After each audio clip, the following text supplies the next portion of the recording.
Welcome. Orang yang ada masalah, konsisten, semangat, lepas tu susah nak fokus. Ini belum aku cari masyarakat.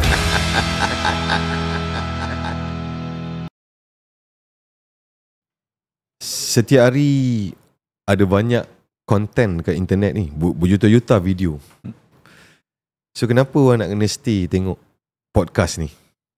Siapa awak sebenarnya? Oh, style lah soalan tiba-tiba. Kenapa dia orang nak kena tengok podcast ni sampai habis? Sebab mereka akan menerima manfaat dan juga mereka akan menerima satu semangat baru untuk mereka terus berjuang meneruskan kehidupan yang mencabar ni. Okay, selamat datang kepada kawan-kawan yang mungkin tak tahu Golden Boy Adli, the Golden Boy. Betul Golden Boy. Saya. Seorang professional boxer. Betul. Professional lah So tuan, cerita sikit apa perkembangan terbaru last kita podcast 2 purnama yang lalu 2 purnama. So first time kenal masa tu. Betul. So the latest one, saya tengok tuan baru menang satu kejohanan di Bangkok, Thailand. Betul. So mungkin tuan boleh cerita, kenalkan diri sikit daripada sikit lebih kurang lah. Bismillahirrahmanirrahim. Assalamualaikum. Lebih dahulu terima kasih diucapkan kepada Tuan Azri. Ucapan memang pegawai kerajaan. Ucapan pegawai kerajaan. Tak boleh lagi you. Terima kasih saya ucapkan kepada Ketua Pengarah. Nama saya Adli Hafiz atau lebih dikenali sebagai Adli Golden Boy. Merupakan atlet tinju profesional Malaysia. Sudah bertinju sudah hampir lebih pada 2 dekad, 20 tahun. So sekarang ni saya merupakan seorang penjawat awam dan tinju profesional ni adalah sebagai saya punya profession sukan saya. Saya membesar di Johor Bahru, bekerja di Johor Bahru dan juga mempunyai 2 orang anak dan isteri 1 orang. Memulakan kerjaya sebagai tinju, atlet tinju berusia 14 tahun. So sehinggalah ke hari ini. Kenapa tinju? Nanti saya akan kongsikan. Oh. So yang terbaru menang hari tu lah. Saya nak cerita tegak lah sebab semua orang dah tahu dah kan. Masyuk ke? Gentle cerita je. Kalau tak boring lah kalau kita punya podcast cerita apakah kemenangan awak, tak best kan. So masyuk tak? Sebenarnya dia macam ni lah. Dia dalam tinju ni dia terbagi pada 2. Ada tinju amatur dan tinju profesional. Okay? Dan ada setengah negara menjadikan tinju profesional ni sebagai industri. Sebagai business.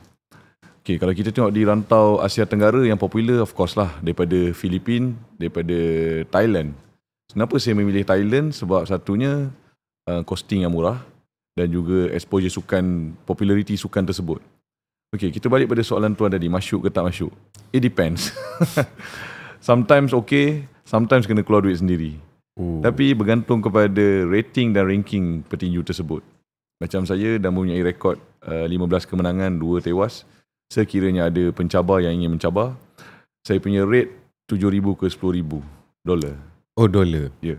Itu maksudnya apa kalau untuk lawan tu? Kalau dicabar, kalau nak cabar saya. Cabar je bayar dulu? Yes. Oh, duit tu awak punya semua? Yes. No money, no talk. Okay. Okay, lepas tu, itu pertama lah generate income daripada situ. Kedua daripada menang tu? Daripada kemenangan ni, biasanya dia hasil daripada token ataupun sponsorship. Okay, contoh kalau saya bertanding, ada perlawanan menerusi broadcasting, mungkin akan ada sedikit token. Sekiranya saya pakai logo-logo company, dia akan ada sedikit sponsorship lah. So saya earn profit a bit based on that 2 kinds of business method. Kalau nak tengok saya fight, kena bayar. Okay. So sekarang kalau nak popular lagi company tersebut, saya pakai logo tersebut dan company as a win-win situation, dia kena sponsor saya, dia kena bagi fund untuk saya. Sponsor dari segi duit lah. Ya betul. Kalau datang dia kata saya jual bahulu, tak boleh lah. Bahulu tu pun tak mampu nak buat apa. So, tak bukan saya betul. Senang tengah bagi tahu orang, mungkin ada orang nak sponsor awak kan. Maksudnya dia kena bawa duit betul tak? Betul. So dia bawa duit, awak pakai dia punya logo, naik ring, so dia dapat exposure lah. Yes betul. Okay. So maksudnya kira masyuk lah. Alhamdulillah lah rezeki. Tapi boleh buat duit tapi tak boleh jadi, tak kaya, tapi boleh meneruskan kehidupan. Alhamdulillah ada sedikit extra income untuk survive, untuk beli kasut sukan kan. Okay, tu untuk extra income lah. Extra income. Kalau jadi income sepenuh masa tak boleh? I don't think so. Tak macam kat mana silap Kalau kat overseas macam mana dia punya method? Adakah atlet profesional ni dia perlu kerja lain? Kalau di luar negara, ada setengah negara seperti kita ambil Amerika Syarikat, atlet tinju profesional dia full time jadi professional boxer kerana satu, dia di bawah naungan promoter. Promoter ni macam akademi, macam agensi yang membayar dia untuk dia join kita. Saya bayar awak, saya bayar trainer awak, saya bagi awak rumah, saya bagi awak makan, kerja awak training je. Okay. Tapi malangnya dekat Malaysia tak ada. Kenapa? Kerana satu costing, and yang kedua, kita tak mempunyai orang yang orang kata ada potensi untuk melakukan perkara tu. Sebab tu banyak atlet-atlet tinju semua lari ke Amerika. Mereka membawa bakat mereka dan mempertengahkan bakat mereka ke Amerika. So, mereka diambil untuk berlatih di bawah satu agensi atau promoter dan dekat situ mereka make money. Oh, Malaysia ada kat sana? So far belum lagi. Okay. So far belum lagi. Jadi macam kita negara-negara kecil ni tuan, kita memulakan career, mungkin ada setengah orang di negara dia, ada setengah orang dia terpaksa travel. Macam saya travel ke Singapura pada asal dia dan ke Thailand. Kerana di sana untuk lebih dikenali dan untuk lebih banyak exposure lebih kuat, lebih mudah. Jadi kalau nak kata jadi atlet full time duduk dekat Thailand okey lah. Kalau nak kata full time duduk Malaysia ni saya tak rasa okey lah.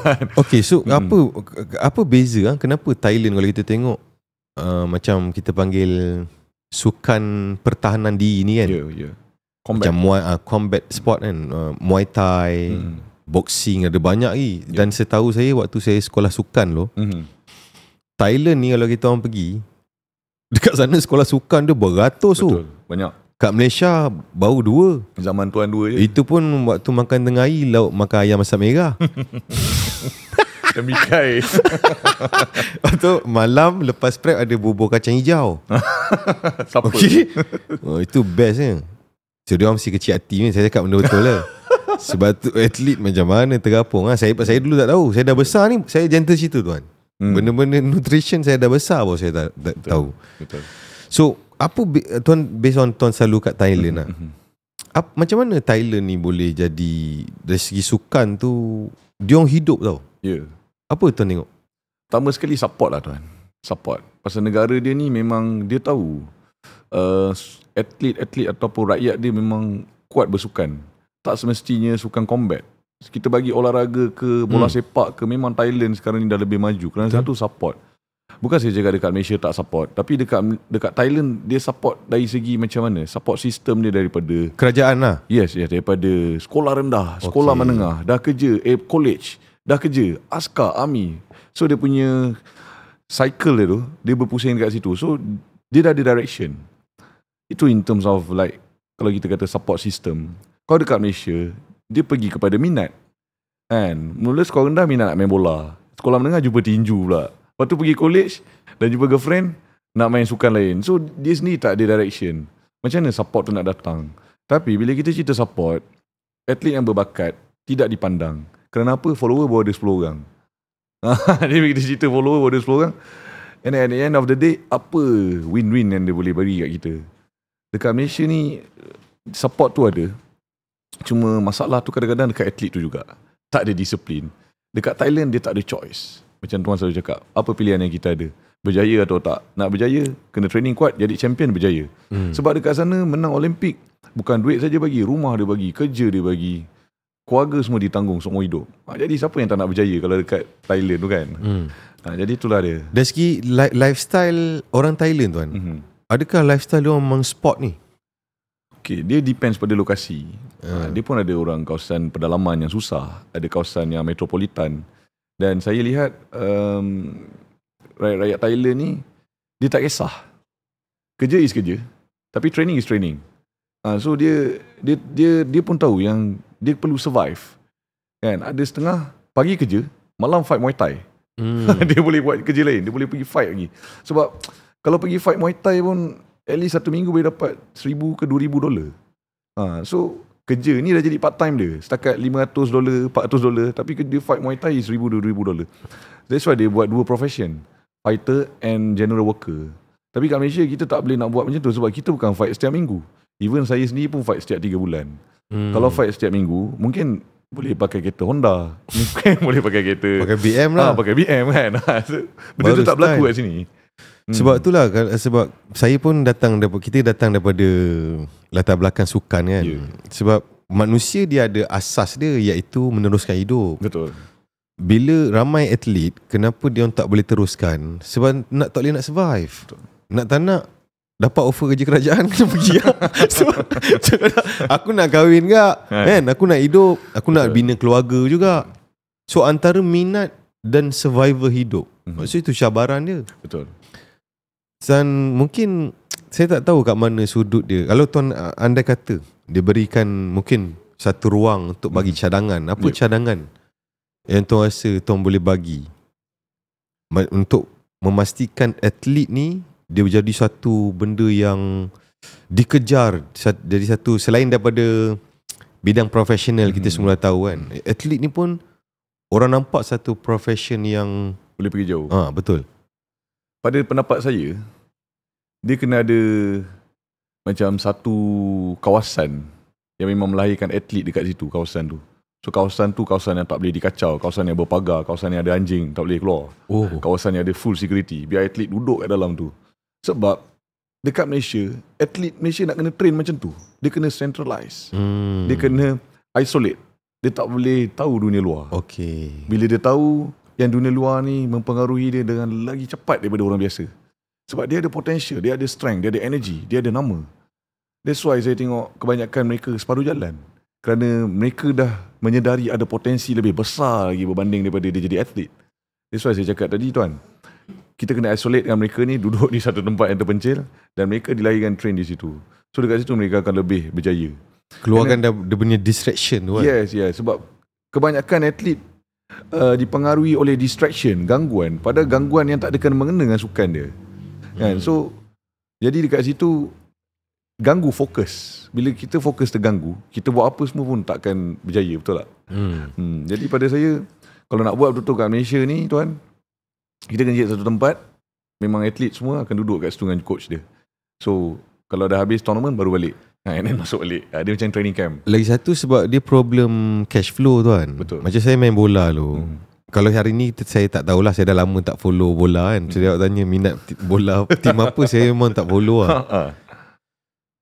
Pertama, kalau kat Malaysia ni setahu saya, kalau yang steady, gaji semua best, JDT. Of course. Kan, yang lain ada yang klub tak bayar gaji, ada yang negeri tak bayar gaji. Sebab dia tak ada income, tak ada sumber. Betul. Adalah company yang datang bagi fund, tapi bila kita spend duit ni, kita nak return. Betul. Tapi bila tak ada return, siapa nak steam nak invest dalam sport? Itu betul. Isu dia. Faham. Kan? So macam nak buat tu? Kalau kat overseas macam mana? Dekat overseas, company-company, maksud saya private sector ni, dia memang full support sukan tersebut. Kita ambil contoh NASCAR lah. NASCAR rare macam sukan kan, sukan kereta, pusing sampai 200 lap. Tapi dekat baju suit dia punya racer, penuh nama-nama company. Kadang-kadang yang tak ada kena-mengena dengan racing pun ada kat logo kat badan dia. Kenapa? Sebab dia tunjuk fully support untuk sukan tersebut. Satu, sebab dia minat sukan tu. And then kedua, sebab memang dia nak majukan sukan tersebut. So dengan allocation funding, dengan sponsorship, barulah organizer tu ada fund untuk buat live broadcast. Sebab tu sampai keluar ke ESPN. Jadi dia punya kitaran dia asalnya adalah daripada sponsor tu sendiri. Kalau sponsor tu tak support, tak berminat, jadi sukan tu tak berkembang. Saya tak cakap dekat Malaysia, kita ambil kat negara-negara kecil. Kerana contoh macam kalau kata boxing, okay, mungkin Southeast Asia orang kenal, Malaysia ni apa semua. Tapi bagaimana pula dengan negara kecil seperti Timor Leste? Kan? Kurangnya support, sponsorship. Jadi sukan tu tak lambat. Dia lambat untuk grow. Dia ambil masa tuan. Jadi kalau di US ni, sukan ni dah jadi sebagai industri, dah jadi sebagai sumber pendapatan. So siapa yang tak bersukan dikira rugi kat sana. Tak kira lah dia pandai ke, dia tak pandai ke sekolah. Tapi kalau dia excellent dekat sukan, of course dia akan berjaya. Dan benda tu terbukti. Kerana negara yang besar, mempunyai populasi yang ramai, of course, kalau kita tak dapat support A, kita pergi ke support B.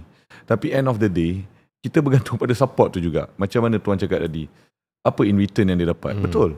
Itu betul. Itu saya sendiri lalui. Apa yang saya boleh beri kepada sponsor kalau sponsor tu nak beri kepada saya? Kalau setakat makan duduk, hi guys, dia pun makan Maggi goreng tom yum kan. Baik dia buat video sendiri. Kan? Jadi silap follower dia lagi ramai. Betul tuan. Jadi first thing is, dekat Malaysia ni, dia punya game marketing and business dia berbeza sikit. Dia tak more 100% on talent itself. Maksudnya hakikat yang kita kena terima untuk atlet khususnya kat Malaysia memang memang tak banyak peluang lah. Tak banyak. Siapa yang betul-betul minat kena try kat luar. Betul.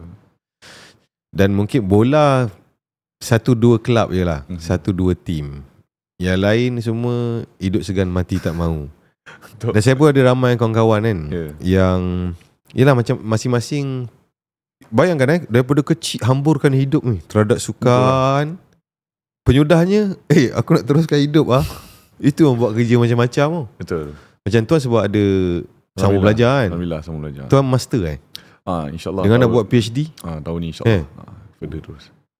PhD dalam bidang apa tuan? Saya buat bisnes tuan. Sebab saya memang minat perniagaan ni. Jadi saya nak explore more on business. Tapi dalam PhD ni saya kena buat kajian saya. So ada related dengan pekerjaan saya. So Alhamdulillah lah, dia synchronize. And then supervisor pun proceed dengan topik saya. So let's go lah. As the game begin. So tuan akan jadi doktor lah, Adli. Doktor Adli. InsyaAllah, amin. Tapi tujuan dia apa? Untuk tuan naik pangkat ke apa? Bukan. Actually, kita balik pada kehidupan kita tu more on self-esteem lah, kepuasan lah. Sebab saya ni tuan, bukannya lari-lari terus jadi pandai. Dekat sekolah pun saya tak pandai sangat pun. Jadi SPM okey lah, survive lah untuk masuk universiti. Lepas untuk masuk universiti. Tuan bukan budak pandai lah? Saya bukan full straight A, bukan. Saya pun budak tuan sukan. Tuan apa ambil apa? Aliran sains? Saya sains, tapi waktu tu kita ada reka cipta. So sains reka cipta lah. Sains reka cipta So saya boleh reka. Maksudnya tuan SPM ada bio? Tak, saya tak ambil bio. Saya kimia, fizik, admat dengan reka cipta. Subjek pilihan saya reka cipta. Sebab sekolah saya waktu tu memang satu kelas dia ada reka cipta. So saya pun tak tahu apa yang saya reka. And then lepas SPM punya result, lepas untuk masuk universiti, Alhamdulillah diterima dan continue Alhamdulillah sampai sekarang. Tuan buat diploma dulu Saya buat diploma. Mula dengan diploma. Diploma kos apa? Diploma saya ambil perhotelan. Diploma surf air. Boleh lah surf air. Yes sir. Cara nak letak tisu kan. Macam ni betul. Saya lepas tu degree? Saya tukar. Saya pergi pelancongan. Tuan dah boleh conquer dunia lah tu. Hotel ada, pelancongan ada. Betul. Degree pelancongan Ya betul. Master saya buat bisnes. Bila saya dah belajar pelancongan dengan hotel, saya nak buat bisnes Tak, pelancongan. mana tuan dapat duit-duit tu semua? Actually, saya buat pinjaman. Buat pinjaman. And then apa marah? Pinjaman personal. Biasalah personal loan. Personal loan. Tuan dah kerja. Saya buat personal ada lebih. Tuan buat diploma sebelum kerja? Sebelum kerja. Diploma degree saya sebelum kerja. Sebelum kerja. Tapi masa tu belajar PTPTN lah? PTPTN pun dah settle lah. Okay, so bila dah kerja, tuan pakai degree tu kerja custom? Betul. Alhamdulillah. Tuan dapat kerja custom, adakah ada kena-mengena sebab tuan petinju? Masa interview tu saya beritahu, saya maklum lah, saya atlet negara. Dan tapi tuan lepas tapisan tu bukan sebab tuan boxing? Biasalah dalam interview tu dia mesti nak tanya apa bidang lain yang awak buat kan, apa sukan yang awak ceburi. Tak macam saya memang dapat pergi interview tu sebab saya main bola. Macam tuan bukan lah. Bukan. Tuan tak tahu, dia tak tahu lah, random. Random. Yes. Dia tapis CGPA, awak pergi ujian fizikal semua. Betul. Okey. dah macam masuk camp tentera ni. Ujian fizikal bagai kan. Aduh. Okay, so sebenarnya awak nak apa dalam hidup ni? Awak sukan pun nak, belajar pun nak. Lepas tu kejap-kejap tanya saya macam nak kaya. dia selalu DM tau. Saya selalu kacau dia. 5 pagi saya kacau dia. Meeting ke pagi ni. Dengan cerita tengah mesyuarat kat office untuk bincang iftar, majlis iftar. Balik iftar, balik jamuan raya. Saya dah boring lah. Cuma cerita benda lain. Tak, kaya pun nak. Nak kaya nak. Tapi okey, daripada jalan awak ni sekarang ni, awak nak buat PhD semua, adakah itu untuk awak jadi kaya? Actually like this. Saya pertama sekali saya nak mengembirakan kedua ibu bapa saya. Kerana kedua ibu bapa saya ni dia bukan orang yang kata berada ataupun orang yang mampu. Parents tuan background apa? Ibu saya penjawat awam. Okay. Pencen CC ke? CC. Okay. Ayah saya salesman je. Okey. Jadi saya mewarisi kedua-dua bakat ni. Jadi saya sekarang ni campur lah. Dia campur. Saya nak menggembirakan ibu bapa saya. And yang kedua, saya nak membantu tu actually. Saya nak membantu golongan yang kurang bernasib baik ni yang kat luar sana. Banyak je orang tanya saya macam mana nak berjaya, macam mana nak jadi boxer. Macam saya suka berkongsi. Tapi kita berbalik pada usaha. Bila tak ada kejayaan tanpa usaha. Awak tak jawab soalan saya. Sekarang ni awak nak kaya. Okey, nak kaya. Macam mana awak nak kaya? Awak boleh kerja pula. Betul. Macam mana boleh kerja? Dan kenapa boleh sambung PhD? Saya nak tahu. Saya tak cakap salah. Okay. Saya nak faham apa awak punya mindset macam mana? Saya target, saya nak freedom lepas saya umur 40. Saya nak freedom. Saya nak tengok macam mana saya umur 40 nanti. Kalau anda kata ada rezeki saya besar awal, tak ada masalah. Saya boleh teruskan dengan kejayaan saya. Sebab tu daripada sekarang tuan, saya dah sediakan platform dan lorong untuk saya pergi. Lagi 4 tahun ke 5 tahun akan datang. Antaranya apa? Boleh pergi. Maksudnya awak tak ada impian untuk bersara umur 60 lah? Tak lah. Awak memang plan awak nak keluar awal lah? Ya. Okay. So, saya dah ada option untuk jadi mentor dalam akademi saya. Saya dah ada jalan untuk saya jadi motivation speaker, untuk team building. Saya ada jalan untuk business, untuk beberapa mungkin potential business yang nak buka. Kan? Jadi jalan tu dah ada. InsyaAllah kalau ada rezeki, memang boleh buat lah. Sekarang ni apa kekangan dia? Kekangan dia adalah masa. Tapi awak nak kaya, kenapa awak kena biarkan dia awak terkekang dengan masa? Ada satu yang masalah sebab tugas hakiki lah. Kenapa awak tak berhenti? Sebab satunya macam ni lah. Saya, yelah kita faham lah kan. Ada yang daripada grade bawahan sampailah pertengahan sampai atasan, saya faham. Sebab saya dilantik, bila saya interview, saya interview sebagai pegawai. Jadi untuk saya dapatkan interview waktu tu tuan, susah. Dia ujian fizikal tu kan? Masa tu zaman saya tak ada fizikal. Tapi untung ujian komputer. Ujian komputer. Saya dah apply PTD juga waktu tu. PTD tak dapat, pegawai takbir tak dapat, pegawai penyelidik tak dapat. Jadi saya mengharapkan yang satu ni je lah. Jadi kebetulan waktu tu saya tengah jadi pegawai kontrak dekat Tourism Malaysia. Jadi waktu saya nak switch pergi ke tetap, waktu tu grade 27. Tiba-tiba yang 41 ni dapat. Jadi alhamdulillah, syukur. So sekarang awak 44? Sekarang alhamdulillah 44. Dah 10 tahun. Dah boleh marah orang lah. Dah boleh marah orang pakai cermin ni, jeling. Nampak kat cermin saya marah. Awak tu kenapa jeling-jeling saya? Awak tak ada kerja lain ni? Macam tu. Marah orang pakai cermin. Maksudnya awak tak berhenti lagi sebab awak rasa sayang lah. Dia, yelah, sayang satu lah. Lagi satu, ni adalah saya rasa platform untuk saya start. So saya ambil masa 10 tahun ni untuk saya build up diri saya dan identiti saya, dan alhamdulillah saya berjaya. So saya nak tengok lagi 5 ke 10 tahun akan datang macam mana. Sekiranya ada potential lain, ada rezeki yang lebih besar, why not saya cuba. Jadi saya dah letak sasaran. Sebab dalam penjawab awam ni kita tak boleh suka-suka hati pencen. Dia ada masa tempoh dia. Mungkin 15 ke 20 tahun ke atas. Ya. Tak. Itu berpencen yang ada pencen. Awak skim pencen kan? Skim pencen. Berapa lama awak punya awak punya skim tu? Berapa lama awak wajib servis? 15 tahun lah. 15. Sekarang dah berapa? Sekarang 10. Dia nak cukup. dia nak cukup dengan 5 tahun. Tuan pandai. Tuan tahan lagi 5 tahun lah. Lagi ke? Bos tengok ni, hold dia dulu. Tak ada.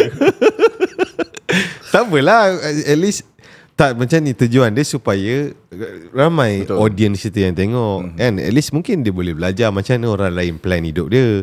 Betul. Saya tak cakap orang lain salah, sebab bagi saya respect setiap orang punya jalan hidup. Contoh tuan pilih nak sama PhD buat bisnes bla bla. Saya respect. Dan macam saya pula lain. Kalau saya buat bisnes, saya buat terus je. Betul. Kan? So setiap orang dia ada pemahaman dia lain. Dan mungkin awak nampak mileage tu bila awak ada PhD, awak dalam penjawab awam, mungkin tak tahu esok awak jadi ketua pengarah custom Johor kan. Tak ada dah okok seluduk.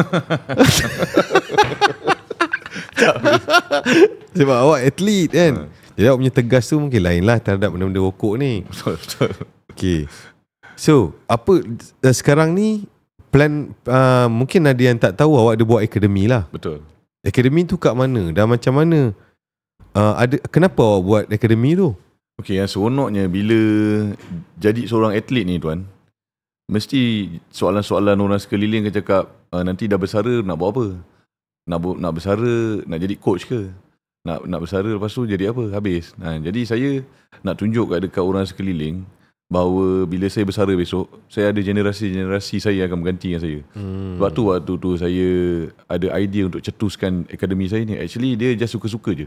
Tapi dengan pengaruh media sosial, dengan pengaruh orang sekeliling, alhamdulillah anak murid saya semakin bertambah dan sekarang ni hampir 50 anak murid saya. So semua daripada peringkat umur 5 tahun sampai ke 40 tahun.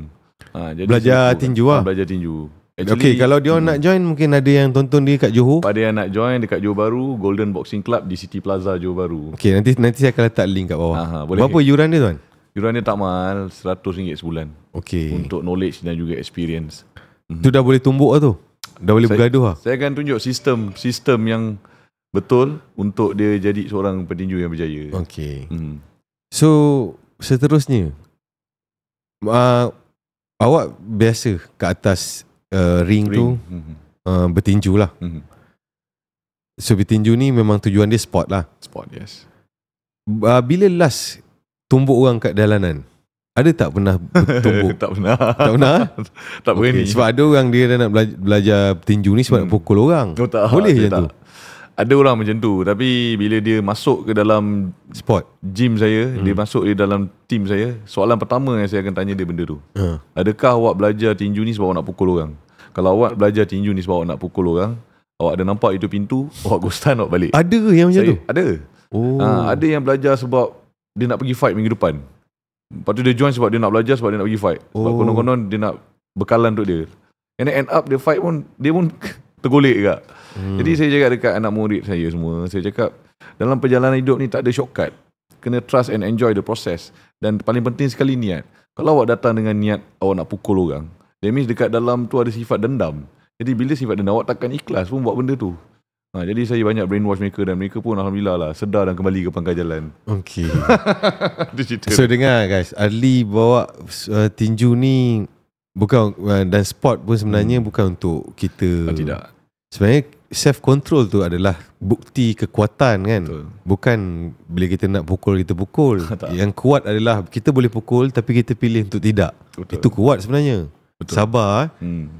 So kan, sekarang ni kalau kita tengok lately ni dekat Malaysia ni ada trend tu. Yang tinju kat dalam mall ke apa. Saya tengok lebih kurang je. Apa pendapat awak tentang tu? Adakah dia orang jemput awak jadi macam juri ke apa? Ada juga menerima jemputan untuk menyaksikan local tournament ni. Saya pun datang menyaksikan sebabnya bagusnya kejohanan-kejohanan seperti ini, local tournament dekat Malaysia ni, dia memberikan platform dan peluang kepada anak-anak muda yang tak mempunyai maksud saya peluang untuk maju. Mungkin ni yang influencer lawan tu? Influencer. Tapi sebelum influencer lawan tu dia ada club-club antara club. Jadi saya pun sendiri hantar anak-anak murid saya lawan dan mereka pun dapat pengalaman dan juga happy. Dan mereka pun akan rasa lebih bersemangat nak berlatih untuk lebih berjaya. Saya tengok sekarang ni memang sekarang ni tengah trending dan akan datang ni saya akan menerima juga beberapa jemputan untuk berlawan juga. So nanti tuan pun boleh datang tengok live. Duduk depan sekali. Tengok lah, bukan naik stage Kalau nak naik nanti kan, time menang nanti tuan boleh naik jadi cornerman saya kan. Dia dah start mula berkembang. Secara positifnya bagus. Saya memang sangat suka dan saya menyokong penuh. Tapi dia ada negatif juga. Negatif dia maksudnya keselamatan dan juga persediaan. Jadi tinju ni kita tak boleh bawa main tuan. Kalau bola ni ialah letak bola kita sebab main. ada yang sampai mati kan. Ada yang lumpuh kan. Jadi benda ni dipanggil kecederaan ni dipanggil accident. So accident ni kita tak boleh nak control dia. Kadang-kadang kita tumbuk tertumbuk belakang kepala. Suddenly tertumbuk. And then dia tertunduk, kita tertumbuk pula bawah pusat. Dekat bahagian sulit kan. Jadi benda ni accident, kita tak boleh bawa main. Ada budak datang seminggu baru belajar nak pergi tournament, tak boleh. Sebab apa? Sebab dia rasa hati dia kering, dia rasa dia berani. Tapi dekat atas ring tu is a sport. Lagi satu, dekat atas ring tu tak pakai keselamatan macam headguard apa semua tak ada. Jadi bahayanya bila tersilap. Kenapa yang diorang buat tu tak ada pakai safety kepala? Dia ada rules dia, tapi bergantung kepada penganjur. So bila kita tak buat pakai headguard, tapi dari segi sistem medical kita kuat. So nampak, and then referee pun kita ambil referee yang betul-betul bertauliah dan berpengalaman. So kalau referee tu tengok keadaan tak mengizinkan, dia akan cepat stop atas dasar keselamatan. Yang itu memang dia patut titik beratkan lah, especially organizer kan. Saya takut tengok saya tak, bukan apa, sebab saya tahu risiko dia kan. Maksudnya siapa yang nak masuk tu, betul, dia kena, macam awak cakap tadi, kemalangan tu boleh berlaku. Betul. Cuma semua atlet profesional ni, dia orang training tu supaya mengelakkan perkara-perkara macam tu lah. So dia kena fit, dia kena tahu teknik. Kalau datang, sebab sekarang ni semua orang keras, jadi bila follower ramai, duit tak ada. So tu kena faham, ramai follower belum tentu ada duit. Betul. Sebab dia different skill kan. Monetize daripada jumlah follower dengan ada ramai follower, tu different skill. So bila dia tak ada duit, lepas tu dapat pula job-job macam ni kan, dia mesti ada bayar-bayarnya, betul tak? Betul. So tengok, betul lah, berapa lah, 20,000 ke 15,000 dah lama tak ada job, badal lah, kena nyak pun tak apalah. So tu bahaya tuan. Betul. Jadi nasihat tuan untuk adik-adik kita yang mungkin tengok benda tengah trend ni, sebagai seorang yang profesional, nasihat positif. Okey, pertama sekali kena tahu risiko. Setiap apa yang kita buat semua ada risiko tuan. Risiko satunya, risiko kecederaan, risiko kemalangan, ni semua ada. Perkara ni kena ambil tahu. And then yang kedua, dia kena tahu matlamat dia, apa yang dia buat ni. Sebenarnya benda yang dia buat ni berbaloi ke? Kalau dah bertinju, tiba-tiba patah tangan, patah bahu, dah tak boleh kerja pakai satu tangan. Jadi macam mana? Adakah benda tu memberi manfaat kepada dia? And then yang ketiga, adakah benda ni boleh jadi sumber kewangan untuk saya? Yelah, bila bertinju, pergi kedai member, kedai tayar Ah Kiong sponsor sebab bawa nama Ah Kiong. So bolehlah dapat side income. Mungkin dekat situ positively-nya bagus. Tapi secara negatif pula macam mana? Bila kita tak prepare, tak berlatih, tiba-tiba kawan sponsor, kawan pun dapat malu, kita pun dapat malu. And then yang keempat, kita kena faham. Maksud saya sistem. Maksudnya nak training kena berlatih. Nak berlatih kena 5 hari seminggu. Bukan berlatih 2 hari. Bukan berlatih tu push up, skipping je. Banyak benda, banyak aspek. So dia kena pecahkan, rangkumi semua aspek bahawa dia boleh dilahirkan sebagai seorang atlet berjaya. And then yang keenam, of course, berserah, reda, tawakal, solat. Kita dah training kuat-kuat, kita berdoa, kita minta dekat dia, mudahkan urusan. Jadi kalau cukup semua elemen, baru lahirnya seorang juara dekat podium tu. Kan? Berkualiti ya. Kita nak kualiti tuan. Sebab kalau cerita fighter, semua boleh jadi fighter. Tapi berapa lama dia boleh tahan? Adakah 6 bulan? Adakah 2 bulan? Adakah 20 tahun?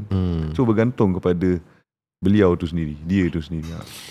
So sekarang ni ada orang jadikan benda ni a part of entertainment lah. Ya, betul. Contoh kalau ada antara influencer tak puas hati lawan kan.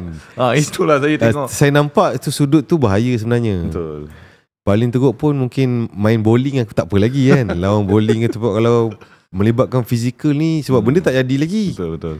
Kan, kalau jadi nanti terapung. Jadi tu bahaya tu. So kena dapat advice daripada profesional lah. Dia kena ada coach, dia kena ada jurulatih. Tapi diorang tu ada jurulatih kan? Jurulatih kadang belajar kat YouTube macam mana. Saya pun jam. Aduh, gerak macam ni. Korang carilah Adli. Korang yang mana nak masuk ring tu, cari Adli. Kan Roger dia DM je. Pergi ikut dia dekat Johor. Cakap, bang, macam ni saya nak belajar daripada abang, tapi saya tak ada duit. Saya tolong bawa abang pergi office setiap hari boleh? Saya angkat beg abang. Macam zaman Kungfu dulu. Lagi satu, budak-budak zaman sekarang, dia tak tahu. Saya ada terima soalan tu tau. Saya ada satu DM. Ada seorang Allah ni mesej saya, bang, saya teringat nak berjaya bang. Kan? Saya memang nak jadi champion bang, tapi saya tak ada duit. Saya reply, betul? Hidup ni keras dik. Hidup ni keras dik. Semua benda memerlukan kos. Adik nak belajar apa, adik kena keluar duit. Adik nak pergi training isi minyak motor pun pakai duit. Jadi kalau tak ada duit, macam mana adik nak berjaya? Jadi saya nasihat kan. So biar dia terbuka minda dia. Berjaya bukan istilah berjaya bangun terus buat, terus berjaya. Tak ada. Tak. Bangun tidur tu pun kos. Buka api, buka air pun kena keluar duit. Kalau tak, macam nak cuci muka, nak mandi, betul? Jadi kita kena tanamkan kat dalam pemikiran mereka ni tuan. Kalau benda tak ada duit, benda tu tak akan berjaya, tak akan jadi. Oh, penting lah duit Penting. Nak belajar pun kena duit. Kena ada duit. Habis orang miskin macam mana? Sebab tu dia kena kerja. Dia kena kerja keras. Dia kena kerja keras. Dia tak boleh harapkan bantuan semata-mata. Memang bantuan tu datang, tapi adakah dia cukup? adakah dia boleh meneruskan kelangsungan hidup harian dia? Bantuan selalunya perkara asas je lah. Asas, basic things. So benda-benda yang extra semua orang kena usaha lah. Ya, kena usaha. Tapi kalau orang tu betul-betul dia tengok video ni, dia nak jadi anak murid tuan, dia memang nak belajar, nak serius ni sampai nak masuk nak lawan fight dekat Thailand, Filipin. Boleh lah, ada package tu. Dia tuan charge berapa? Saya ni bukan jenis orang yang letak harga. Letak je, tegak je. Saya akan letak harga, betul. Saya akan letak harga bila kena dalam satu perkara tu, saya akan letak. Average berapa tuan? Biasa saya per session 200 lah. 200. 200-200 tengok kawasan. Tapi diorang tak boleh lah ikut, bang saya seminggu 2 kali tak jadi lah, betul tak? Saya seminggu 2 kali nak jadi champion. Okay, macam tuan sekarang ni, tuan masih training? Masih. Seminggu berapa kali? Seminggu 6. 6 kali? Kenapa awak masih training? Awak kan dah nak usang. Sebab saya ibarat kopi tuan. Lagi mahal. Bila lagi berusia dia lagi mahal. Tak adalah, maksudnya saya pun ada matlamat saya pun ada planning saya. So saya kena teruskan planning saya untuk tahun ni juga. So saya kena teruskan berlatih. Tuan training 6 sesi 6 sesi seminggu. Training macam mana tu? Tapi kerja lagi? Ada anak lagi? Macam mana awak cuba share? Awak sebenarnya nak apa dalam hidup ni? Geram betul lah. Orang semua rehat. Yalah, badan nak pakai lama, dia orang cakap. Dia orang tak ada marah awak ke? Ada, badan nak pakai lama. Saya geram betul. Badan nak pakai lama, kena kurangkan guna badan. Okay, sekarang ni training, berapa session training tu apa? Saya nak tahu. Okay, saya akan ambil short session pada waktu pagi. Setiap pagi akan short session.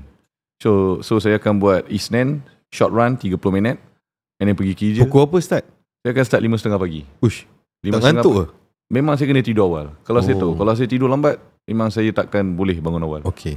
Jadi cerita dia, bila saya dah bangun awal pagi, sebabkan saya tidur awal, so saya boleh training, boleh perform. So saya akan start 5.30 pagi sampai pukul 6. Okay. And then saya akan hantar anak sekolah, pergi bekerja pukul 8, balik pukul 5. Saya akan ambil masa 5.30 hingga 6.30 untuk tactical training ataupun strength conditioning. So strength conditioning saya dekat gym lah. Technical dekat boxing gym. And then hari Rabu saya akan pergi swimming. So saya akan manage time. Saya kena uruskan masa sampai saya kena cakap kat diri saya at least satu hari 30 minit. 30 minit kena ada aktiviti. So dia jangan satu hari tak buat apa-apa. Sebab badan kita ni tuan, dia tak boleh kita manjakan. Bila kita manjakan dia, kita jadi malas. Saya ambil contoh bulan puasa lah. Kenapa orang cakap bulan puasa ni penat, letih? Sebab kita tak train dia. Saya tadi korang tahu tak, pagi tadi dia hantar kat saya jam. Pukul berapa lah tuan? Dari 4.50. 4.50 dia kata saya lari dulu. Saya lari dulu. Jadi kita sembang. Saya cakap dia, jangan badan nak makan lama. Saya kekang dia. Bukan bulan puasa untuk ni ke? Kena rehat ke? Sebenarnya bulan puasa apa yang terbaik untuk berlatih. Kerana kita lihat bulan puasa ni adalah, yalah, satunya kita tak makan, tak minum. Tubuh badan kita ni memang fresh. Memang tak ada input. And then sugar dalam body pun balance. And then after that, kita punya mental pun kuat. Sebab kita tahan ni. So bila kita top up dengan latihan, tak lama pun. Ambil 25 ke 30 minit. Bergantung pada kadar latihan. Jadi kita dapat dua benda dalam satu hari. Maksudnya kekuatan mental dan fizikal. Kekuatan fizikal kita dah tahan dah lapar. Kekuatan mental ni kita train. Jangan stop, jangan berhenti sampai 30 minit. So dalam bulan puasa ni, dia punya manfaat dia lebih better daripada bulan tak puasa. Sebab saya dah biasa tuan. Daripada saya dalam squad dulu. Kita orang duduk dekat Kazak 17-18 jam kita orang puasa. Pagi pun panjat gunung. Petang pun turun gunung. Jadi kita dah biasa susah. So dah jadi terbiasa. Sebab tu saya balik pada saya punya tips tadi. Kita kena train diri kita untuk aktif. Dia tak boleh jadi pasif. Okay, jap. Training pagi, bila tuan pergi kerja, isu dia ramai orang, dia faham training tu penat. Okay, so adakah tuan boleh perform kat tempat kerja? Kat kerja terlelap. Tak adalah, dia ada masa dia yang saya akan ambil power nap. Mungkin dalam pukul 12.30 saya power nap. Okay. Saya power nap 12.30. Maksudnya still boleh perform lah? Sebab kerja saya, yelah, sebagai seorang pegawai, kita banyak memantau, tengok dekat cermin kan, apa dia buat. Pakai saya nampak tengok TikTok kan. Tak ada tuan, dia more kepada menyelia. Jadi menyelia ni tugas harian dia tahap minimal lah. Maksud saya akan buat 5 ke 10 file satu hari. Besok saya buat 5 ke 10 file. Banyak duduk lah. Banyak duduk. Tuan banyak duduk lah. Banyak duduk. Maksudnya tak penat lah. Tak penat. Jadi kerja saya bukan yang dekat luar yang kena mengangkat, kena mengangkut, menyuruh, tak. Kerja saya kat office, kerja office. Tapi saya kena manage juga time tu. That means saya ada KPI saya. Satu hari saya nak buat kerja sampai pukul berapa, and then saya nak rehat kejap, saya sambung kerja balik. Dia tak boleh tuan. Nanti dia akan datang satu simptom, stres. Bila kita cerita pasal stres ni, dia banyak berkait rapat dengan kehidupan. Jadi saya tak nak stres tu kontrol saya. Saya yang kontrol keadaan. Awak ada stres ke? Ada. Sebab apa? Banyak benda lah. Tapi dia akan datang bila kita bukan letih. Duit lah. Duit tu sometimes lah. Kadang-kadang stres duit jugalah. Okay. Tapi biasalah tuan, dalam kehidupan ni kan, duit memang bukan segala-galanya, tapi segala-galanya perlukan duit. Betul kan? Jadi sometimes kalau saya rasa macam perlukan dia tak ada, tu yang saya stres. Okay. Tapi terbalik pada cerita stres bila saya penat, letih kan. Bila orang rumah ajak berbincang pula, time saya letih dia ajak berbincang kan. Lepas tu anak-anak lagi baju dengan seluar tak sama matching, saya nak kena cari korek bakul kan. Jadi benda tu affect kadang-kadang. Tapi saya positifkan diri saya tengok tuan punya video, tengok tuan punya live, saya hiburkan diri saya tau. Saya hiburkan diri saya. Tu saya masuk lauk apa berguna kat saya ni kan. Jadi tuan memang antara memain peranan lah. Tuan mainkan peranan juga dalam kehidupan seharian saya tau. Jadi bagus lah yang tengok Azri Walter ni sebenarnya. Dia saya tak langsung indirectly beli kita positive vibes. Saya suka lah, bagus. Teruskan lah. So maksudnya sebagai seorang lelaki, suami, atlet, bos, pelajar, sekarang tuan tengah buat, dah start lah PhD Dah start. Dah start buat PhD. So jadi tuan dah bawa satu cabaran bahawa sebenarnya kita manusia ni tak terhad. Betul. Sehinggalah kita terhadkan otak kita kan. Contoh aku bersukan waktu sekolah je lah dulu. Tuan, macam mana pengurusan keluarga tuan? Okay. Itulah macam ada orang dia macam dukung anak-anak. Okey, macam tuannya konsepnya ni pada falsafah tuan, sebab saya hormat semua orang punya lah. Faham. Saya nak tahu tuan macam mana. Faham. Falsafah saya mudah. Give and take. Okay. Kalau isteri saya dah buat part dia, saya kena buat part saya. Kehidupan sebagai suami isteri, especially bila suami ni seorang atlet, mencabar tuan. Terutama dari segi masa. Saya rasa cabaran saya utama adalah masa berbanding RM1. Kerana masa saya sangat-sangat pack. Bukan saya kata saya tak ada masa, tapi saya kena betul-betul well manage. Sebab tu bila 10.30 hidup mati pun saya kena padam lampu, kena tidur pukul 10.30. Sebab saya nak kena all out untuk besok. Kalau tak saya akan drain. Jadi saya akan betul-betul susun masa saya. Saya ada masa bersama keluarga, saya ada masa bersama isteri, saya ada. Jadi saya kena betul-betul manage masa saya supaya saya tidak burn out. Kadang-kadang sebagai seorang manusia, antara salah satu cara untuk dia redakan stres bersama keluarga. Tapi bila terlalu lama, bila terlalu komit pun dia stres juga. Nanti dia kena cari jalan lain untuk keluar daripada zone tu kan. Jadi saya kena manage. Okay. So satu hari saya spend dengan keluarga mungkin 2 ke 3 jam. Tapi quality punya. Yes, quality. Saya herot diorang pergi pantai, mandi, duduk dan dia kat tepi laut. Lepas tu esok saya bawa diorang pergi supermarket. Pilih. Contoh macam tu lah. Maksudnya tuan punya falsafah ni dalam menguruskan keluarga, dalam family punya pengurusan ni always for quality. Quality tuan. Sebab ada orang dia banyak masa dengan family dia, tapi mungkin tak ada impact kan. Tuan fokus kepada impact lah. Ya, betul. Okay, dari segi kerja, tuan tak ada macam outstation ke? Ada. Bos tak ada hantar. Kalau saya jadi bos awak, saya akan geram dengan awak ni. Sebab saya perut dah ke depan. Umur saya 50, saya dah usang. Awak muda, macam mana awak boleh lagi style daripada saya? Sedangkan saya bos. Kalau saya akan hantar awak pergi macam-macam surkus. Okay, awak ada tak outstation semua? Untuk tahun ni belum apply surkus lagi lah. Sebab baru awal tahun kan. Mungkin pertengahan atau hujung tahun. Outstation tu ada tuan. Cuma macam kita kerja penjawat awam ni, di unit di bahagian ni dia ada peranan masing-masing. Mungkin ada unit dan bahagian ni kerja dia outstation je. Mungkin unit dan bahagian ni kerja dia mengira je. Macam saya, dia balance. Dia boleh pilih untuk outstation, dia boleh pilih untuk duduk di pejabat. Okay. Memandangkan saya masih aktif lagi bertinju, ni ketua pengarah tak nampak. Jadi saya prefer kebanyak pada kat pejabat. Saya lebih suka menguruskan kerja di pejabat. Kalau kat outstation ni dia ambil masa 7 hari straight tu keluar. And then 7 hari straight tu saya kena manage balik new schedule, new time untuk saya meneruskan. Untuk tapi training tu lah. Tapi sama je tuan, sama. End of the day, kita yang kena manage dia. So, sebenarnya masa tu kita kena control lah. Yes. So sekarang ni kalau macam belajar ni, berapa lama tuan PhD? PhD insyaAllah 3 tahun. Boleh saya tahu tuan punya kajian tu tentang apa? Molekul ke apa? Perniagaan dan molekul.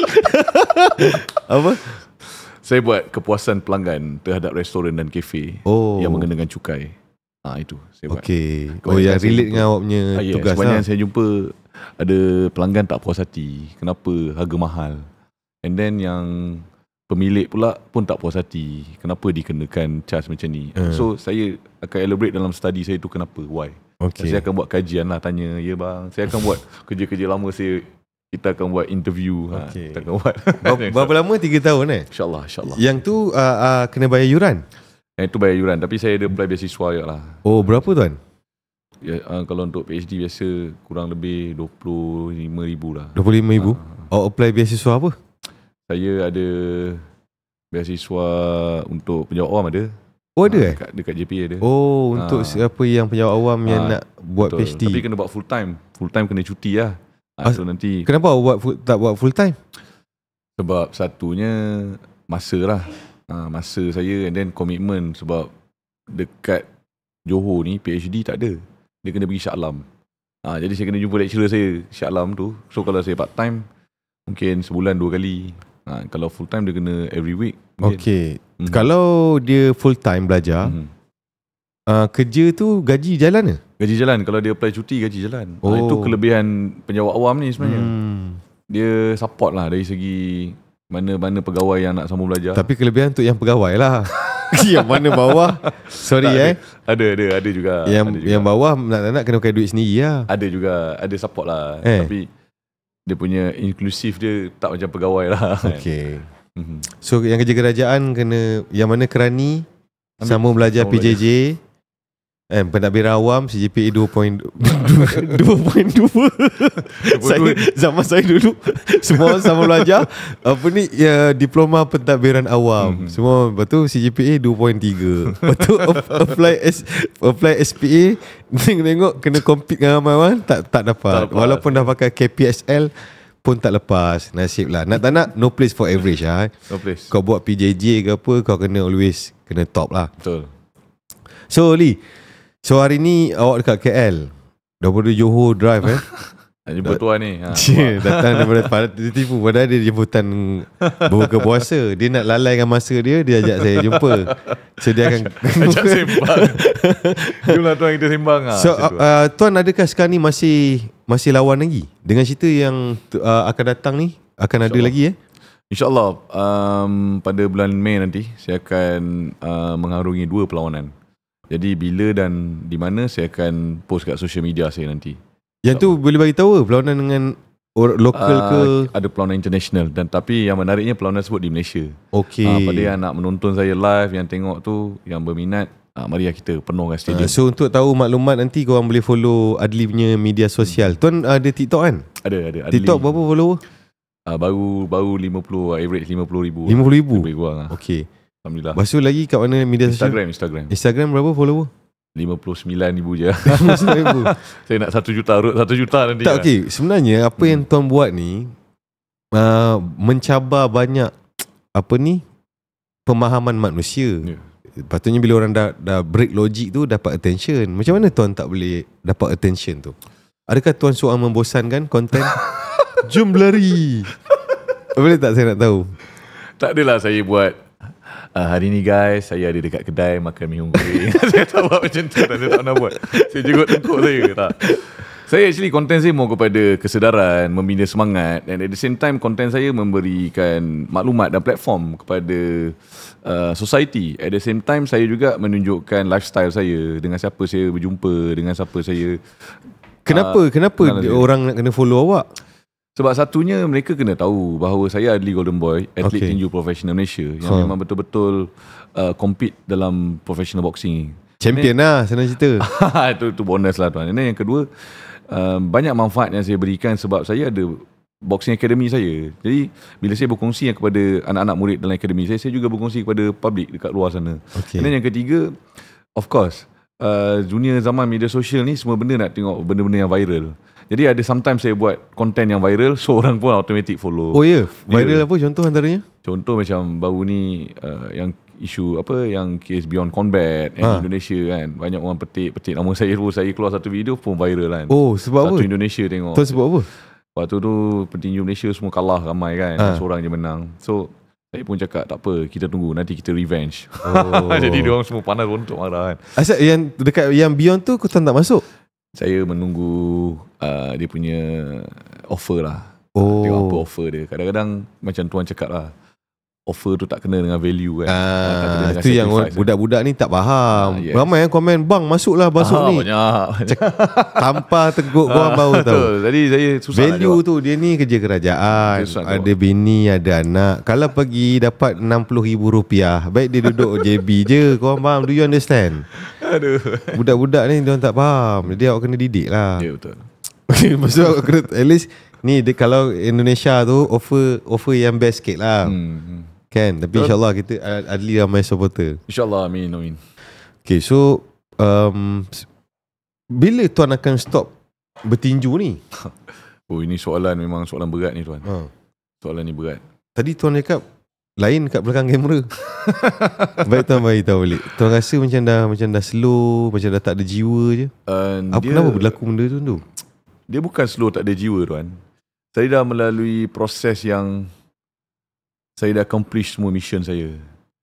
Cuma sekarang saya nak fokus pada vision saya. Vision saya first thing is, saya nak ada tempat latihan saya. Saya nak ada academy saya. Saya nak ada student saya. Saya nak tengok mereka pula berjaya. Saya nak mereka lalu pula kesusahan dan kesengsaraan saya lalu. Macam mana nak jadi juara, bukan sekadar dekat mulut. Okay, so supaya mereka nampak. And at the same time, supaya branding nama saya tu dikekalkan. So siapa yang akan kekalkan adalah produk-produk saya. So saya dah start latih dan groom produk-produk saya ni daripada sekarang. Bila mereka dah membangun besok, mereka yang akan teruskan. Dia ni budak-budak umur apa? Daripada 5 tahun, ada 15 tahun, 20 tahun. Yang paling tua 40 tahun. Oh, 40 tahun kerja kerajaan tak? Orang kerja Singapura. Tak, tapi okey. Kerja kerajaan tak habis tuan satu round. Dia minat, tapi dia dah ada kerja. Macam mana nak buat? Kita balik pada diri sendiri. Tanya, tepuk dada, tanya sendiri, apa yang awak nak sebenarnya dalam kehidupan? Tiada yang mustahil Tiada yang mustahil. Nothing is impossible. Don't challenge the limit. Kan? Betul lah. Macam saya fikir balik, betul juga tuan. Macam saya buat macam-macam bisnes. Hari-hari buat live. Hari-hari training 2 session. Awak training 2 session kan? Buat podcast, menulis, bla bla bla. Sebenarnya tak ada yang mustahil.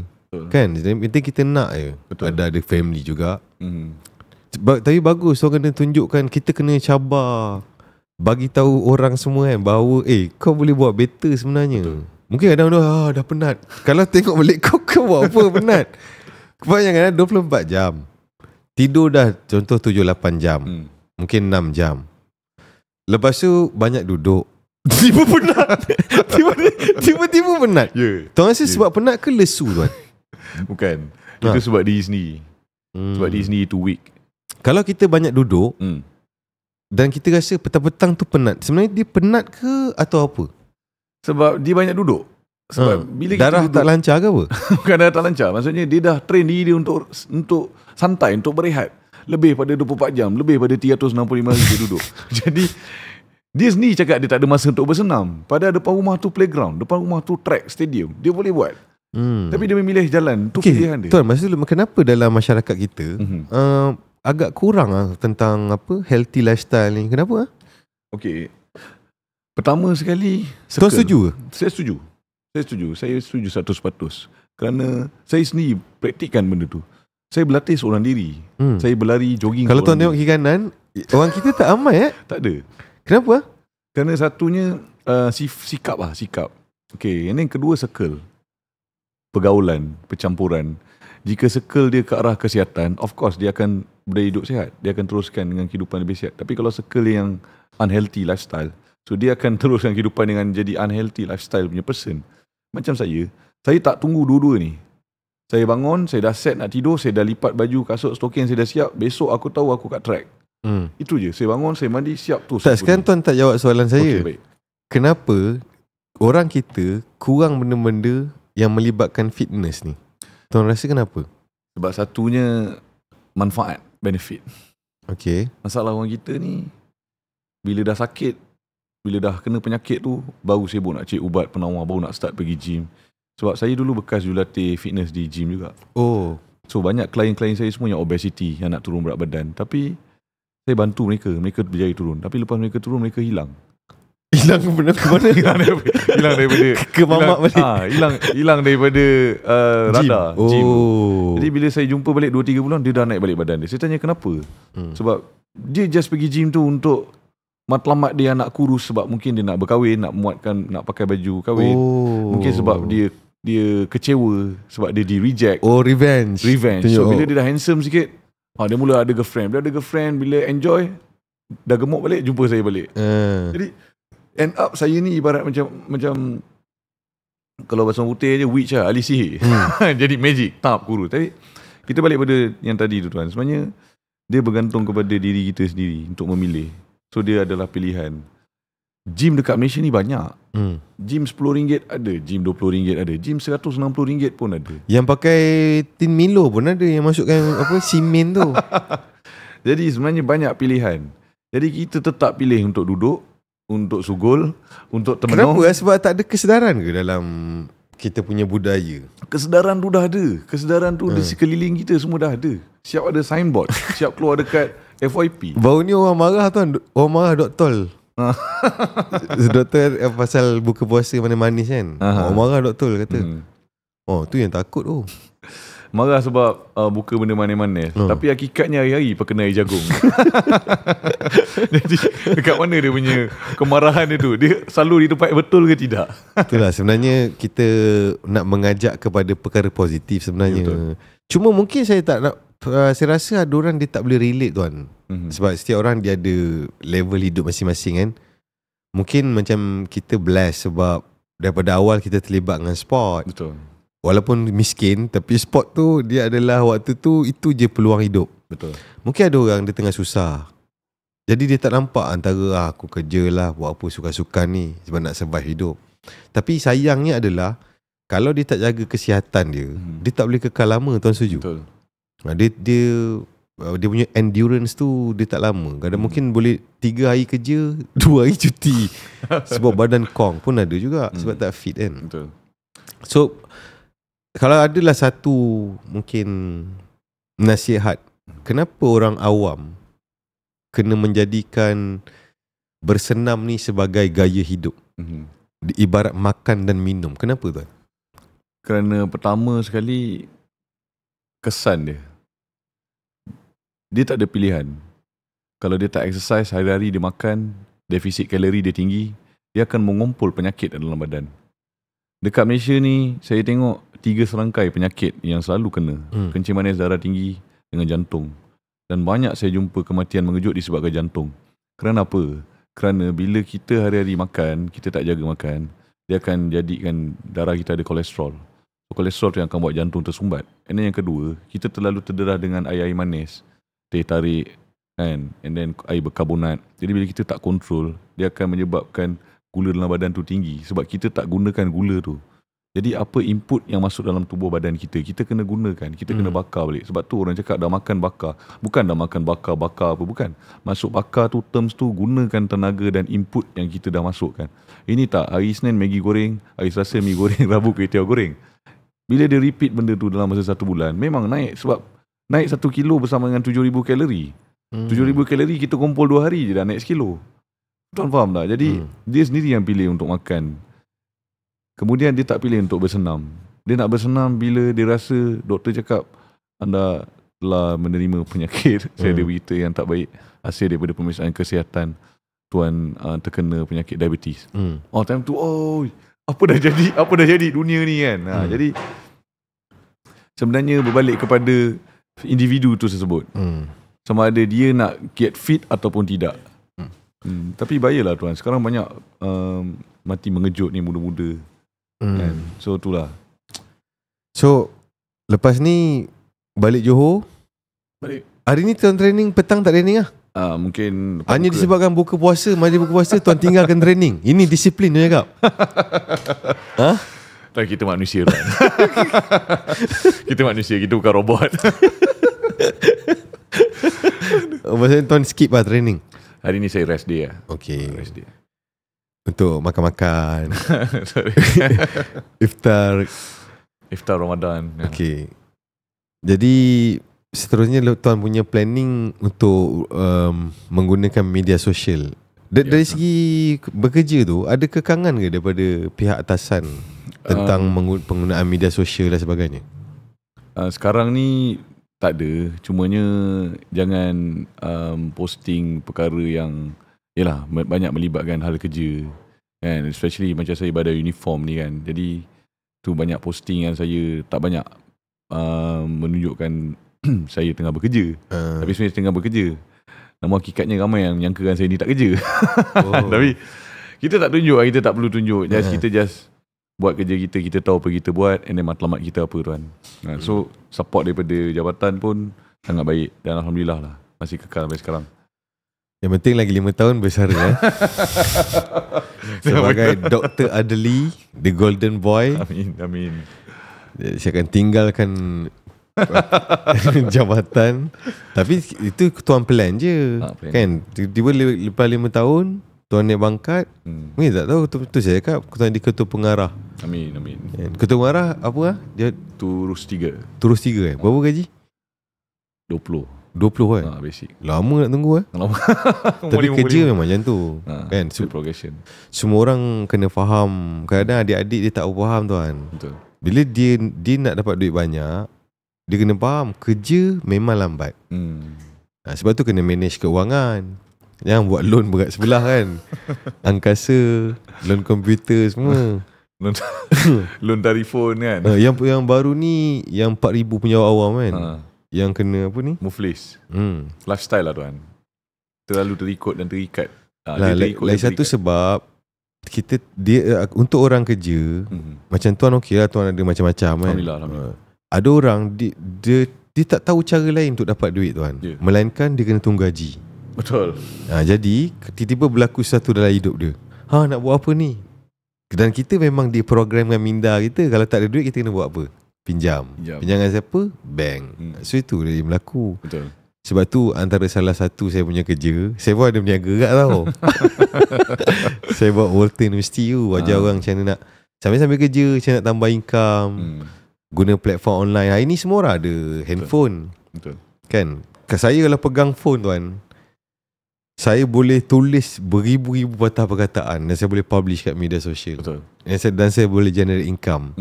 Dan saya rasa ramai orang tak tahu. Sebab ramai orang dia guna phone, scroll, gelak-gelak-gelak, masih miskin. Betul tak?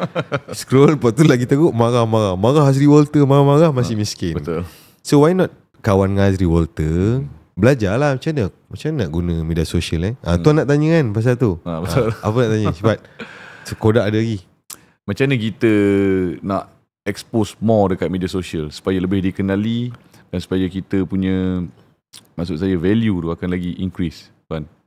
Okay, nombor satu, tuan tak boleh, macam ni saya punya apa yang saya rasa lah. Mungkin ada orang tak setuju dan pergi mampus. Yang penting saya buat ni, alhamdulillah, follower saya 1 million kat semua platform media sosial. Saya rasa benda-benda niche ni dia sesuai 20 tahun dulu. Contohlah, katakanlah boxing, cerita pasal boxing je, cara balut-balut tangan lah, apa ni, seluar had mana, kan? Cuba tuan fikir logik. Tuan nak pergi broad, tapi tuan cerita pasal benda yang small. Tuan nak attract siapa? Kan, untuk Kak Rohani dekat Felda Air Tawar 3, dia tak peduli pun. Dan jadi pertama, tuan kena jadi, tuan adalah niche itu. Tuan nak tarik siapa? Apa nilai yang tuan nak bawa? Contoh, tuan adalah lambang seorang lelaki yang berdedikasi. Tuan tahu tak, ada ramai lelaki kat luar sana, dia nak buat macam-macam benda, tapi dia kekangan dia adalah keluarga. Dia dah ada keluarga. So tuan boleh sharing macam mana aku manage family, macam mana aku boleh manage masa. So benda-benda broad, apa-apa yang bersifat relationship. Sebab kita semua terlibat, apa kejaya pun, apa-apa yang melibatkan financial. Contoh, macam mana tuan menguruskan keuangan, apa yang tuan percaya. Kan, macam mana tuan dah kerja kerajaan tapi payslip tak berat sebelah, contoh. Dia ada dua, allowance dengan hutang. Okay, seterusnya dari segi kesihatan, bab fitness kan, kesihatan, semua orang terlibat dengan benda-benda kesihatan. Apa yang tuan boleh share? Seterusnya, contoh benda yang tuan tengah buat, aku kerja, aku sambung belajar. Tuan boleh share ke orang lain, macam mana aku urus diri aku sambung belajar ketika aku sedang bekerja. Betul. Dan lagi satu, tuan jangan kecilkan skop buat video je. Konten ni dia adalah isi kandungan. Betul. Menulis pun adalah konten. Contoh, kenapa ramai orang tak boleh publish konten? Sebab dia nak rekod pertama dia tak ada idea. Dah ada idea nak rekod tiba-tiba anak dia lalu belakang pakai pampers, kena dia cut dia hempas handphone dia give up. So bagi saya permulaan tu start dengan tulis dulu. Kita boleh publish dekat Facebook, dekat TikTok pun kita boleh tulis. Siapa cakap TikTok kena post video je? Betul tak? Ada banyak je tulisan yang FYP. Dekat X, dekat IG boleh tulis. So kenapa kita terhadkan kepala otak kita? Kan? Dulu dah lah terhad, otak dah lah sempit. Betul tak? Lepas tu bila buat konten pun sama juga terhad. Mesti nak kena buat video. Tak semestinya. Dia adalah isi kandungan. Tak selain daripada video, boleh tulis. Contoh, macam mana sebagai seorang champion, penjawat awam, bapa dan kepala bapak korang. Contoh. Ini saya punya rutin hidup. Pertama, saya akan training pukul 4.30. Tuan tulis thread dekat X. Nampak tak? Ada banyak cara apa? So yang tu lah. Tuan kena kembangkan, tuan kena bagi value. Imagine kalau tuan ternampak konten tuan rasa tuan nak stop tak? Contoh macam tu. Faham. So apa value aku boleh bagi? Sebab orang nak tu je, orang tengok apa dia dapat. Termasuk entertainment pun a part of value. Cuma kita tak nak buat benda-benda yang tak ada manfaat. Sedangkan kita ni boleh buat macam-macam benda yang boleh bagi impak kepada manusia. Kenapa pilih untuk buat benda-benda yang hiburan bla bla bla? Kan? Sebab tuan bukan selebriti, artis ke penyanyi. Betul. Tu benda yang tu apa tu konsisten. Mustahil macam tuan cakap tadi. Tuan tengah semak-semak file, takkan tak boleh tulis sikit. 5 minit, sekejap je tulis letak kat notes. Lepas tu publish. Banyak benda boleh tulis. Contoh tu ada pengalaman menjadi leader, ketua bahagian tuan kan. 44 pegawai lah, betul tak? Dah boleh start marah-marah yang bawah-bawah ni. Macam mana tuan manage pegawai yang usang? Staff yang usang. Betul tak? Kat office ada kan, yang lagi tua. Takkan tuan nak cakap bagi arahan macam orang biasa? Tak. Kan? Dia dah tua. Lepas tu nanti dia tunggu kita kat bawah, tak peduli lah tinju ke apa. Dia orang dah tua. Orang dah usang. Macam mana cara berkomunikasi dengan dia orang? So bila tuan ada konflik kat office, apa tuan belajar? Bila budak-budak yang muda, macam mana cara cakap dengan dia orang? Mungkin ada orang yang tak tahu. Banyak betul tak? Betul. Tapi kalau fikir pasal boxing je, siapa nak dengar? Logik tak? Betul. Contoh tengok boxing, aku hidup pun tengah keras. Kecuali tuan bagi, okay, macam mana saya susun kehidupan saya daripada umur sekian-sekian, sambung belajar bla bla bla, dan macam mana saya boleh dapat jadi pegawai kerajaan, isi SPA, minta jawatan apa. Memang kecil untuk tuan. Katakanlah tuan dalam 10, tuan punya level dah 8. Logik tak saya cakap bahawa ada budak-budak yang masih muda ni, dia baru 1. Betul tak? Betul. Value untuk dia orang. Macam tu lah. Banyak kan idea? Banyak. Nampak? Banyak tuan. Bagi saya, rugi kita tak gunakan media sosial. Betul. Untuk bina kehidupan, untuk bina kekayaan, untuk sharing knowledge, untuk bagi impak kepada manusia. Rugi lah. Sebab dalam sejarah ketamadunan manusia, inilah satu-satunya zaman yang mana kita boleh bual 2 orang macam pembaca berita, orang lain tengok. Okay, cuba tuan ingat balik dulu. Tuan pernah terfikir tak kita akan cakap-cakap, wah, sembang-sembang? Siapa nak? Kan? Mana boleh? Kita kena masuk mainstream media. Betul. Kita mesti jadi seseorang selebriti, ataupun kita kena bayar untuk masuk TV. Betul tak? Betul. Sekarang tak bayar. Contohlah, katakanlah orang berniaga, katakan tuan buat akademi kan. Macam mana dulu kalau kita nak buat pemasaran, kita kena masuk mainstream. Masuk surat khabar, Mastika, majalah Mangga, semua kena bayar. Tapi sekarang katakanlah tuan buka akademi. Ambil handphone, kepala otak korang, siapa kat Johor nak belajar boxing, roja aku kat bawah, lokasi sekian-sekian. Faham? Post je. Free tuan. Kan, betul tak? Simple. Faham. Banyak benda free. Nampak. Saya nampak impact kesan tu. Lepas tu tuan cakap tuan nak buat channel YouTube kan? Macam itu hari saya baru lepas, kalau tuan ada tengok lah podcast saya dengan Tuan Nasai. cerita pasal geopolitik. Tuan Asai pun dia tengah buat PhD. Saya Alhamdulillah tuan, ramai orang bakal Alhamdulillah. PhD ni suka kawangan saya. Saya PhD tak, tapi tak ada MQA. Saya syllabus sendiri, pergi mampus lah. Saya tak peduli. So Tuan Asai pun sama. Dia tanya saya macam mana saya nak buat. Dia ada banyak knowledge kan. Saya cakap dia, tuan teruskan PhD. Dia kata dia belajar sebab dia minat. Dia tak ada plan pun buat PhD untuk ada career. Yes. Faham tak? Ada orang dia memang minat dia untuk belajar, tapi kita perlu teruskan hidup.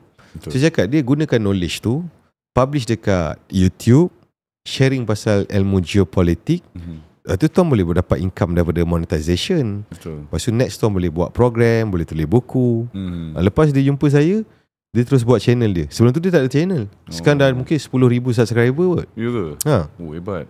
So tuan balik ni kena terus buat semua apa-apa yang tuan buat. Contoh tuan tengah train kena cakap dengan budak-budak kan, rekod je kat tepi tu.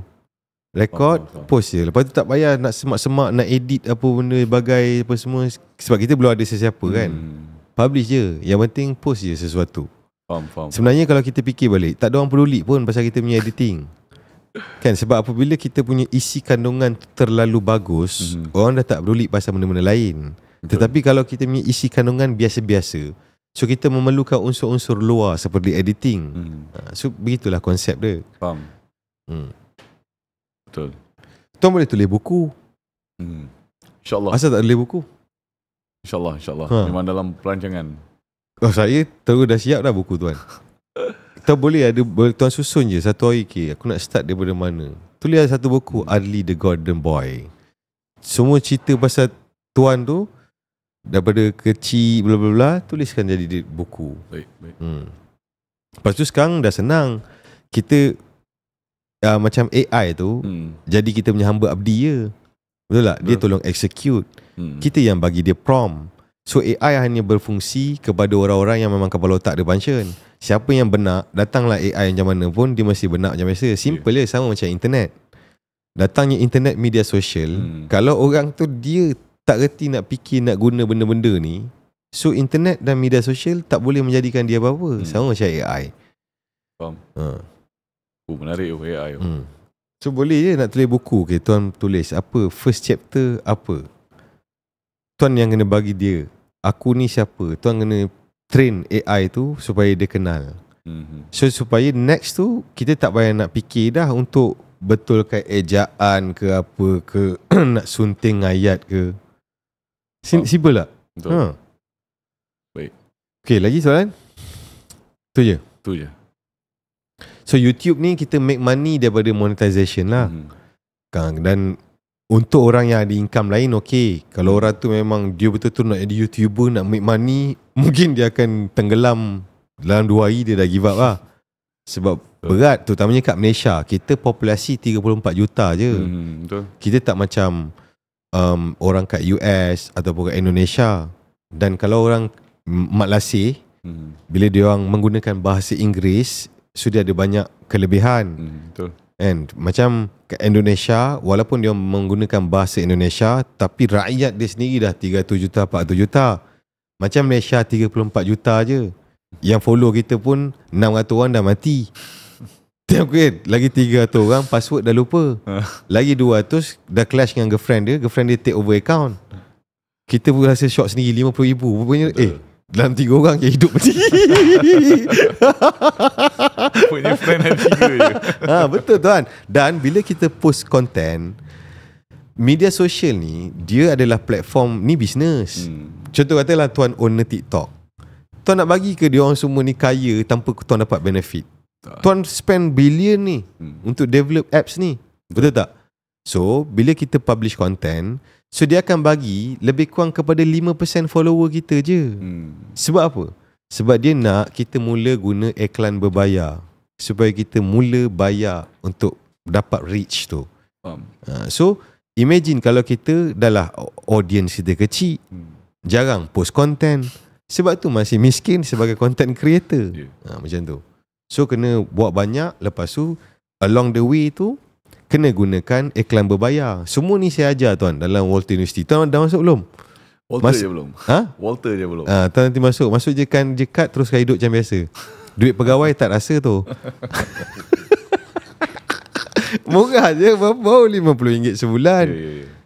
Pegawai punya Elon imbuhan tetap perkhidmatan awam tu tak luat. Tuan bukan duduk quarters kan? Tak. Tuan tak duduk quarters. Okay. So tulis tuan, paling mudah tulis. Baik. Lepas tu ada banyak contoh. Macam tuan, mungkin tuan boleh berbahasa Inggeris kan? Sikit lah. So tuan boleh je buat katakanlah e-book bahasa Inggeris. Apa tips sebagai seorang atlet katakan, ataupun boxer. Tuan boleh jual dekat atlet-atlet yang ramai je. Mak Saleh duduk kat Thailand, betul tak? Sebab dia mesti nak dengar cakap tuan, sebab dia tak pernah champion lagi. Logik tak? Pergi mampu lah dia Mak Saleh pun. Betul. So tuan nak mana? Ambil jap tuan. Ambil jap dia punya tu, belt tu, tali pinggang. Biar tunjuk kat dia orang. Kepada Mak Lasih kau tengok ni.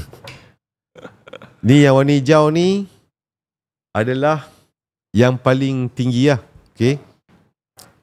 Tunjuk kat kamera. Asian Boxing Council. Ni yang paling tinggi kan? Itu masa 2023.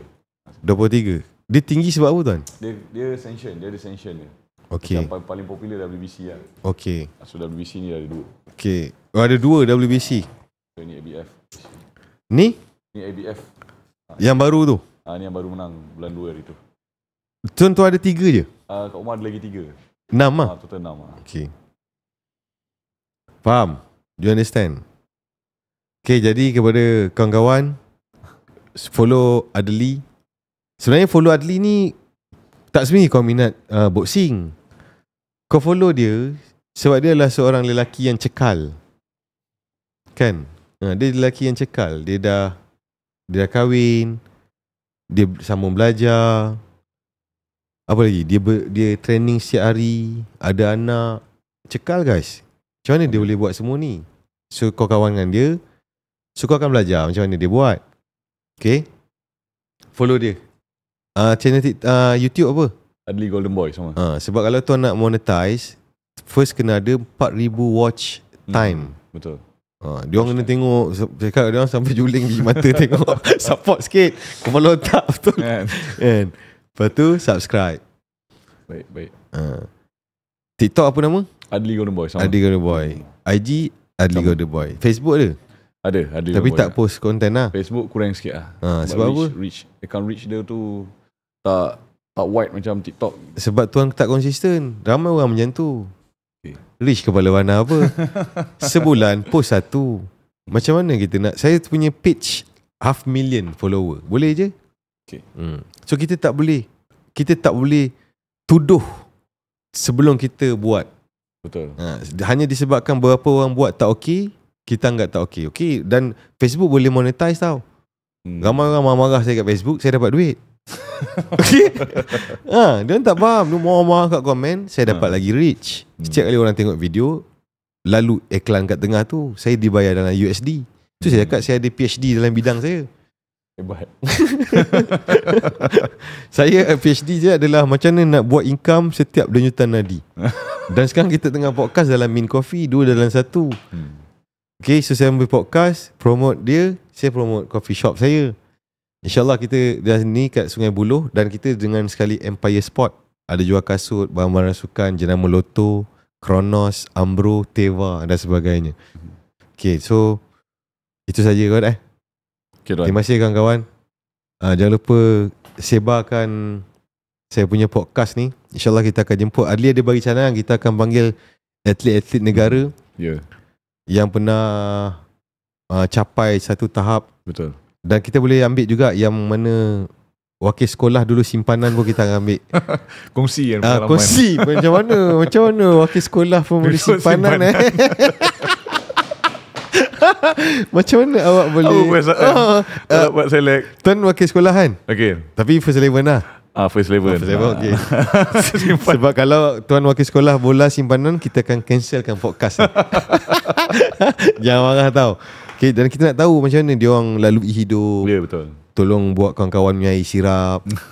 Kan bila pakai jersey yang bau dah berkepam tu, duduk kat bench, apa rasa dia, perasaan dia? Kena basuh baju kan. Okay, so thank you very much guys. Nyak Abang Lunyai, jumpa lagi. Okay, Ron, thank you very much. Kita ambil gambar boleh? Jom. Yes, sir, Ron.